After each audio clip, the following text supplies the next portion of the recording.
Valley Village basks in the sun, a peaceful haven of lush fields and clear skies, as life unfolds in serene normalcy. Children's laughter echoes by the river, blending with the rhythms of daily life in this idyllic setting.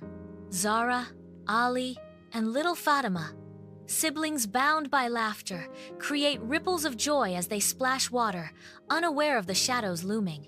The once picturesque village is now submerged, a testament to nature's fury.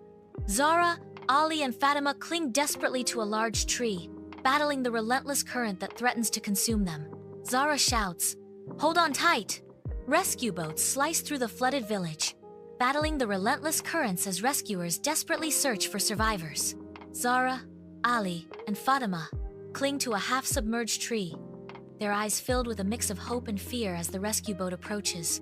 Wrapped in warm blankets, the children cast a sorrowful glance back at their devastated village, relief mingling with the pain of loss.